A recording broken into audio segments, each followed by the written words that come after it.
ஸல்லல்லாஹு அலைஹி வஸல்லம் சொன்னார்கள், என் சமுதாயம் 73 பிரியும், அதில் ஒன்று மட்டும் சொர்க்கத்தில், மற்றவைகள் நரகத்தில் என்று சொன்ன பொழுது சஹாபாக்கள் கேட்டார்கள், நபியே சொர்க்கத்தில் போகக்கூடிய அந்த ஒன்று எது என்று கேட்டபொழுது சய்யிதுனா முஹம்மதுர் ரசூலுல்லாஹி ஸல்லல்லாஹு அலைஹி வஸல்லம் சொன்ன வார்த்தை ஹும் அஹ்லுஸ் சுன்னத்தி வல் ஜமாஅ. நபிகள் நாயகம் ஸல்லல்லாஹு அலைஹி வஸல்லம் அவர்களுடைய அருமை சஹாபாக்கள் சொன்ன வார்த்தை அஹ்லுஸ் சுன்னத்து வல் ஜமாஅ.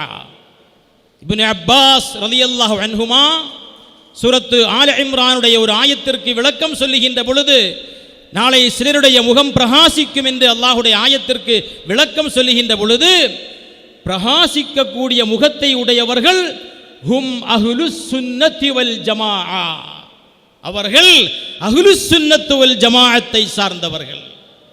அதற்கு பிறகு வாழ்ந்த 1400 ஆண்டு காலமாக இந்த உலகத்தில் வாழ்ந்து மறைந்த எல்லா இமாம்களும், எல்லா குத்துபுமார்களும், எல்லா அவுலியாக்களும், எல்லா முஃபஸ்ஸிரீன்களும், எல்லா முஹத்திஸீன்களும், எல்லா ஃபுகஹாக்களும், எல்லா சூஃபியாக்களும் சொன்ன வார்த்தை அஹ்லுஸ் சுன்னத்து வல் ஜமாஅ.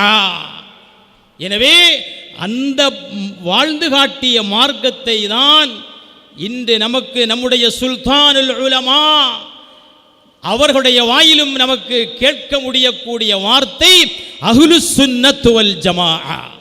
இந்த கொள்கை முழக்க மாநாட்டிலே கலந்து கொண்டு உஸ்தாதுடைய திருமுகத்தை இங்கு பார்த்து கொண்டிருக்கக்கூடிய நாம் ஒவ்வொருவரும் நம்முடைய ஊர்களுக்கு திரும்பி செல்லுகின்ற பொழுது நம்முடைய வாய்களிலும் தவழ வேண்டிய கொள்கை, முழக்க வேண்டிய வார்த்தை அஹ்லுஸ் சுன்னத்து வல் ஜமாஅ. அல்லாஹ் சுப்ஹானஹு வ தஆலா அதற்கு தௌஃபீக் செய்வானாக.